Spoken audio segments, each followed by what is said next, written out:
Nafasi ya kuwa mmoja wa wachangiaji, na leo sina mengi zaidi ya kutoa sehemu chache tu, hasa kumpongeza Mheshimiwa Rais kwa kumchagua waziri wa fedha makini.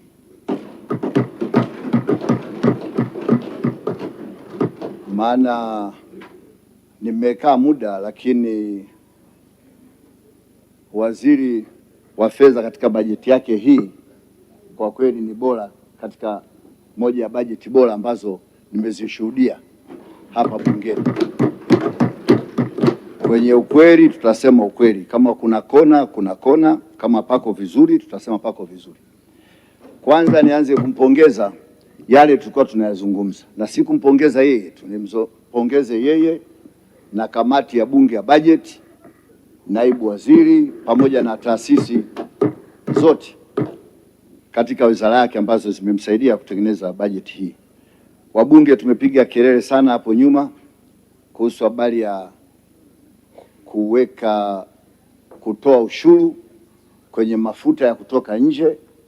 Hapa nimeona umeweka ushuru ili kulinda viwanda vya ndani. Kwenye pamba nimeona hivyo hivyo, umelinda viwanda vyetu vya ndani vya nguo. Kwenye matunda, yani kila sehemu umegusa kwa ajili ya maslahi ya nchi na viwanda vya ndani ya nchi. Huo sasa, ukisikia uzalendo na uadilifu, ndio huo uzalendo. Sio mkija hapa mnatuletea misamaha tu, fulani kapata msamaha huu. Hata watu wa TRA msifikiwe na fly, kwa sababu mnawakosesha mapato, misamaha ikiwa mingi. Lakini safari hii ni moja ya bajeti nzuri sana. Lakini mheshimiwa, katika ukurasa wa 84 kipengele cha 6 tulikuwa pale ni kama ombi. Sasa hivi tumeona umeandika kwamba bidhaa za pikipiki au pikipiki tuseme labda ni ushuru kuongeza 5% za moto, na kupongeza kwamba kuna pikipiki za umeme umezitolea ushuru, lakini sasa hivi nyingi ni pikipiki ambazo zinatumia mafuta.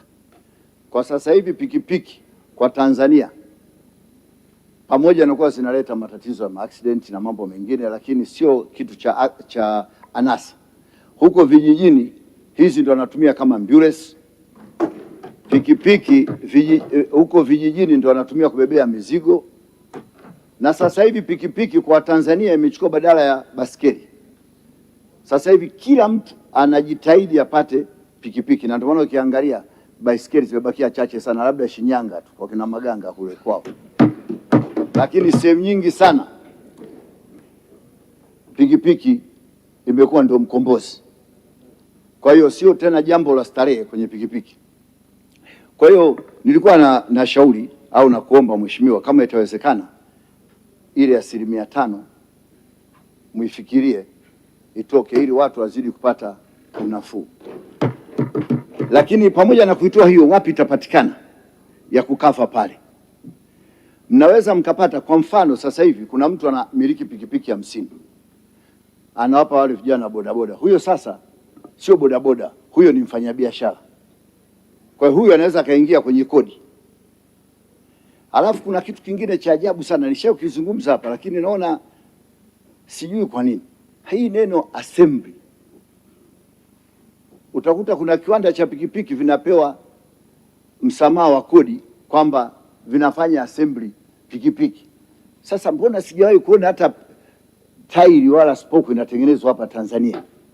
Sasa hii assembly ni nini? Pikipiki zote zinavyokuja, hamna mtu anaagiza pikipiki inakuja inatembea, zote lazima zije zifanyiwe assembly Tanzania. Kwa hiyo ni kuondoa hii misamaha ya assembly.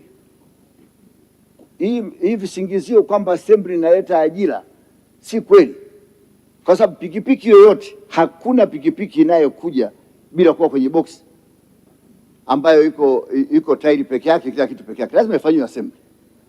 Kwa hiyo ajira wa Tanzania watapata Wagairo, watapata wa Buchosa, watapata Wakatavi, watapata kila sehemu. Kwa kwa sababu zinakuja kwenye box. Sasa haina haja eti kiwanda hichi mnawapa assembly alafu mnawapunguzia ushuru.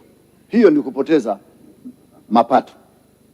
Kwa hiyo ingetoka watu wote, kwa sababu hata ukiwapa hiyo assembly na mkiwapunguzia, kwa wananchi hawafaidiki, bado bei ni ile ile tu, sawa na wale wanaeleta bila kufanya assembly ambao wanalipa ushuru mkubwa. Kingine kwenye license hizi za waendesha pikipiki, sasa hivi mifumo inasomana kati ya TRA, chuo na polisi. Sasa utashangaa chuo anatakiwa dereva bodaboda aende akasome $100,000, alafu akienda pale gharama ya testi polisi shilingi 3,000, lena shilingi 10,000, license TRA shilingi 70,000, ukijumlisha $183,000. Sasa bodaboda gani huyu anaweza akalipa hiyo hela? Baki tuzungumze sasa. Mheshimiwa, kwanza hebu tuseme wabunge hapa, tuseme kweli, nyinyi mmesha kuona wapi chuo kinafundisha bodaboda? Mmeona bodaboda na lena anafundishwa chuoni yupi? Kama sio uwizi wa kijinga kabisa wanayofanya watu wenye vyuo hawa, wanatoa certificate bila wale watu kwenda kusoma. Nani ameshawahi kuona bodaboda anaenda kujifundisha kwenye chuo? Tuna polisi kata, kila kata. Tunashukuru jeshi la polisi kwa kuweka polisi kata. Si polisi kata wanawapa semina na sheria za barabarani, fanya hichi, fanya hichi. Ni bora hata hiyo posho 10,000 ale polisi kata awaite, awafundishe. Baada ya hapo atoke pale aende apewe kibali, aende akakate license. Kama 70,000 bora akaingie mapato ya TRA, na kama itawezekana hata kule TRA nako mpunguze, mfanye 50,000 license bila kupitia chuo bila nini. Hapa sasa hivi, Mheshimiwa Mwenyekiti, 90% ya bodaboda hawana license. Sasa angalia na wingi wa bodaboda, lakini vikwazo ni bei. Je, kama wangefanyiwa 50,000 pale na bila milolongo hiyo, serikali ingekusanya mapato mangapi? Ingekusanya mapato mengi sana kuliko hata ile 5% ambayo mmeweka pale kwenye ushuru wa pikipiki. Lingine la mwisho, Mheshimiwa, una kazi ya ziada. Mheshimiwa Mwenyekiti, Mheshimiwa Waziri ana kazi ya ziada, kwa sababu wizara zote zinaomba pesa kwake yeye. Yeye kazi yake anakusanya, TRA wanakusanya, alafu huku kama wizara zote msitegemee kwamba kila kitu rais ndo aje asimamie. Hata tunaposema labda machinga wamezidi, sio mnangoja eti kwamba machinga wa Kichina, machinga wa kabila fulani wa nini wa nje. Nimeona hata mheshimiwa aliyopita hapa amezungumza haya masuala ya Korea wa nini. Anayetakiwa kuzungumza sio mheshimiwa rais. Nyinyi wenye mamlaka na hizo wizara zenu ndio mnayetakiwa mtoe matamko hayo. Rais yawe wa mwisho, labda huko nchi zimepiga kelele kidiplomasia, yeye ndo anakuja anarekebisha. Sasa na mwenyekiti, kwenye wizara ya fedha watu wote wanachukua pesa kutoka wizara ya fedha, wanalalamikia kupata pesa kutoka wizara ya fedha, lakini matumizi yanakuwa makubwa sana huku chini. Kama matumizi yanakuwa makubwa sana, basi na wizara ya fedha mngekuwa na kitu maalum, chombo maalum kinachochunguza kabla ya kugawa hizo fedha kwenye mawizara au kwenye sehemu fulani au taasisi fulani. Mwe mnajiridhisha kwamba hapa tunataka tupeleke hela ya daraja mahali fulani. Je, hili daraja bilioni 10 imetumika kweli bilioni 10? Au tulipeleka bilioni 5? Hizi bilioni 5 zimetumika, tupeleke zingine? Maanake msipoangalia hivyo itakuwa hela zinachukuliwa lakini matumizi yanakuwa mengi.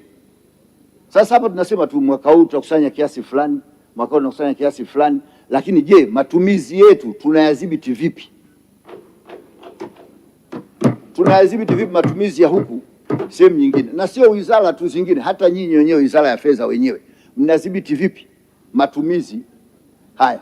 Kwa mfano matumizi ya magari, manake unaweza ukawa na gari la mtu binafsi likatumia kwa miaka 5 la mbunge, na mbunge anakwenda huko mapolini kila sehemu, lakini akatumia service labda ya milioni 20-30, lakini gari ya serikali kwa miaka 5 likatumia service kama na karibia nusu ya bei ya gari.